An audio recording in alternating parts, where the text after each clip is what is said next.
Olá, eu sou a professora Priscila e hoje nós teremos mais uma aula de biologia. O nosso tema de hoje será a evolução humana.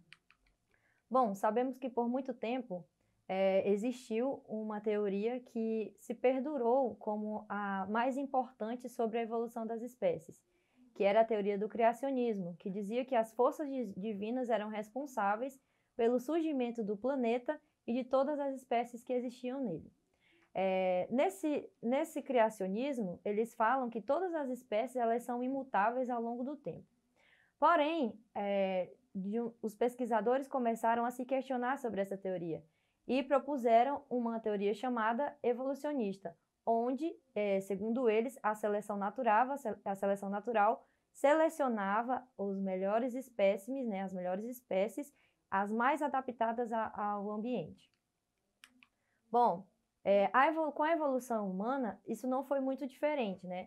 Através desse processo de evolução, que fala que os organismos, tanto os animais como os vegetais, incluindo os seres humanos, eles se originavam de seres mais simples e que foram se modificando ao longo do tempo. Essa teoria, ela foi postulada por Charles Darwin na metade do século XIX e foi sendo aperfeiçoada por outros pesquisadores e é aceita hoje pela maioria dos cientistas.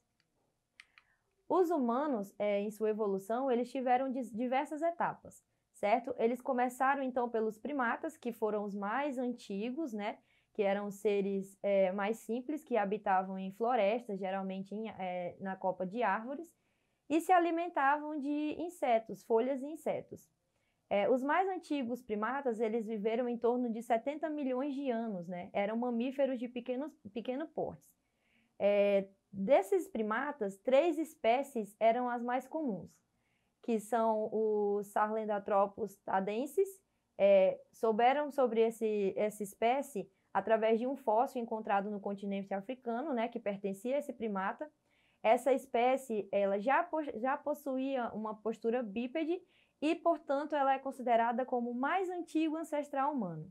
Além dessa espécie, também foram encontrados fósseis do Ororhyntugenensis, né, que foi encontrado no Quênia, que também já apresentava uma postura bípede, e os cientistas acreditam que essa espécie viveu em torno de 6 milhões de anos atrás. Já era uma espécie mais evoluída, né, da primeira espécie de primatas, conhecido como primatas bípedes. Além dessa espécie, também foram encontradas mais 2, que eram o Ardipithecus ramidus e o Ardipithecus cadaba, que foram fósseis também encontrados na África, né, mais especificamente na Etiópia. Essas espécies também possuíam postura bípede e os cientistas acreditavam que foram ancestrais dos Australopithecus. Bom, falando em primatas de postura bípede, nós também, após esses primatas mais antigos, que foram os precursores dos humanos atuais, nós temos os hominoides, né? Os hominoides eles foram primatas um pouco maiores do que esses já citados, que viveram em torno de 22 a 14 milhões de anos atrás. Os mais famosos eram o Proconsul e o Sockenhapeticobre, que tinham uma postura bípede, porém eles andavam na maioria das vezes com as patas traseiras, né? Esses hominoides eles já eram considerados mais ou menos do tamanho de gorilas pequenos. Eles também viviam em árvores e se alimentavam de folhas e de alguns pequenos animais. Mas esses animais eles também já desciam no solo, né? E por isso se locomoviam em patas traseiras para facilitar a sua locomoção em terra. Após isso, surgiram os hominídeos, né? Esses hominídeos incluem a família dos famosos Australopithecus e também do gênero humano. Os mais famosos Australopithecus que já viveram, né?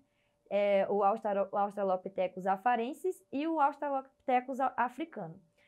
Tanto que, se vocês forem observar no livro de história, nós temos a famosa Lucy, que foi um fóssil encontrado em que os pesquisadores conseguiram replicar essa mulher, né? Essa mulher Australopithecus, essa fêmea de Australopithecus, e ela vive hoje exposta em um museu, né? A Lucy ela é considerada um marco na história, pois foi através dela que os pesquisadores começaram a entender melhor sobre como funcionava essa evolução, né? Como o homem moderno chegou a ser como é. Bom, os australopithecus afarenses, eles viveram em torno de 3 milhões de anos atrás. Eles eram um pouco mais altos do que os chimpanzés, já caminhavam sobre os dois pés e tinham braços longos para ainda se pendurar nas árvores.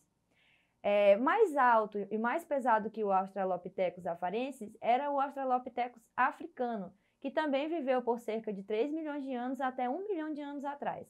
Ele andava completamente ereto e usava suas mãos para coletar os frutos e atirar as pedras em animais que eles precisavam se alimentar. Após esses australopithecus, com o processo de evolução, surgiu o Homo habilis. O Homo habilis, ele é o primeiro hominídeo do gênero Homo. Nós somos do gênero Homo. Ele viveu por cerca de 2,2 milhões de anos atrás até em torno de 780 mil anos. Ele já fabricava seus instrumentos, né, com pedras, ele já construía suas cabanas, e provavelmente ele deve ter desenvolvido uma linguagem mais rudimentar, ou seja, uma linguagem mais precária, mais inicial. Os seus vestígios, né, os vestígios do Homo habilis, eles foram encontrados na África. Ele tem esse nome de Homo habilis por ele ter sido o primeiro homo a desenvolver a habilidade de construir coisas como ferramentas para caça, como cabanas para se abrigar e para também caçar. Após o Homo habilis, surgiu também o Homo erectus. Esse Homo erectus, ele é descendente do Homo habilis e ele viveu em torno de 1,8 milhões de anos atrás até 300 mil anos atrás. Esse Homo erectus, já também com a postura completamente ereta, como nós seres humanos, como nós Homo sapiens, seres humanos atuais, ele saiu da África, né, e migrou para a Europa, Ásia e Oceania. Ele era capaz de fabricar instrumentos de pedras bem mais complexos do que o Homo habilis, né? Ele já cobria o seu corpo com pele para se aquecer, com pele de animais, e vivia em comunidade, com grupos de 20 a 30 pessoas. Além disso, ele já utilizava uma linguagem mais sofisticada, e esse foi o descobridor do fogo. Foi o Homo erectus que descobriu o fogo e como utilizá-lo. Após o Homo erectus, surgiu, né, outro descendente dele, que nós chamamos de Homem de Neandertal. O Homem de Neandertal, ele viveu em torno de 200 mil anos a 30 mil anos atrás. Como vocês podem ver, já é mais recente, né? Ele já se parece mais, ele já tem uma aparência com o homem moderno, com os Homo sapiens. O Homem de Neandertal, ele era extremamente habilidoso, ele criou diversas ferramentas de caça, diversas armas, construiu abrigos mais complexos, né, com ossos de animais. Além disso, ele fazia rituais, né, para enterrar os seus mortos em cavernas com flores e os objetos que pertenciam àquelas pessoas falecidas, né? Ele também conviveu com os primeiros homens modernos e não se sabe ao certo por que ele desapareceu. Após o homem de Neandertal, que já era Homo sapiens, né, surgiu o Homo sapiens sapiens, que descendeu do Homo erectus também. Ele surgiu em torno de 100 mil anos a 50 mil anos atrás. E ele se trata de nós, o homem moderno, a mulher moderna, o homem moderno. Ele espalhou-se por toda a Terra, deixando variados tipos de instrumentos muito complexos, né, com ossos e marfim, desenvolveu pinturas, esculturas, além de uma linguagem muito mais complexa do que os seus ancestrais. O homem moderno, como nós somos hoje, né, o Homo sapiens sapiens, é a dominação específica de nós, sendo uma subespécie do Homo sapiens, pois os homens de Neandertal também eram considerados como Homo sapiens. A principal característica do homem moderno, comparado com seus ancestrais, é o cérebro muito bem desenvolvido.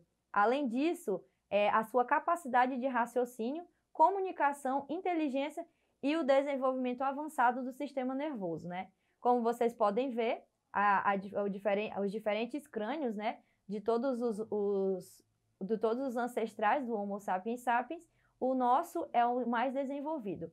Também é preciso lembrar que essa listagem que foi passada para vocês, que a gente está discutindo, ela ainda não é uma coisa completamente fechada, Por quê? Ela apenas resume o que foi possível concluir a partir dos fósseis descobertos e estudados até hoje.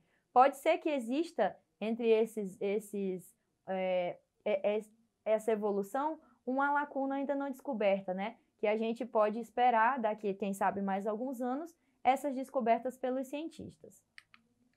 Bom, uma curiosidade, eu falei da Lucy. No Brasil, nós também temos um fóssil muito importante, né? Foi encontrado em 1975, na cidade de Minas Gerais, o crânio de uma mulher Homo sapiens, né? Que foi fundamental para compreender como o continente americano foi ocupado. Os estudos mostram que ela viveu em torno de 11 mil anos atrás e tinha em torno de 20 anos, com 1,5 metro de altura. Ela possuía características negroides, com nariz mais alargados e olhos arredondados, e seu rosto foi reconstituído em 1999 pela Universidade de Manchester, na Inglaterra, que foi usado como base o seu crânio, né? O fóssil do seu crânio. Hoje, a Luzia, ela se chama Luzia, está exposta no museu, né, do Museu Nacional do Rio de Janeiro, onde, infelizmente, houve um incêndio e ela foi completamente destruída, porém, através dessa reconstrução do crânio, foi possível montar de novo, né, em 3D, com a tecnologia mais avançada. Bom, no nosso Exercitando, nós temos uma pergunta bem curiosa. De acordo com o estudo da história evolutiva do homem, assim como da história de vida de outras espécies, é complexo e cheio de lacunas, uma vez que o trabalho é feito basicamente com fósseis, que nem sempre são bem preservados. O esqueleto mais antigo encontrado no Brasil de Homo sapiens viveu há cerca de 11 mil anos atrás e é conhecido com o nome de letra A, Helena, letra B, Luzia, letra C, Naia, letra D, Lúcia ou letra E, Lucy. Bom, como foi falado anteriormente, o fóssil, né, o esqueleto encontrado, é uma mulher e se chama Luzia, né? Então, a alternativa correta é a alternativa B. O esqueleto mais antigo do Brasil foi descoberto em 1975 em Minas Gerais e esse esqueleto recebeu o nome de Luzia. Bom, agora que vocês já conhecem sobre a evolução do homem, treine sua casa, procure realizar as atividades que são propostas pelo seu professor e acesse a plataforma Eduque. Obrigada!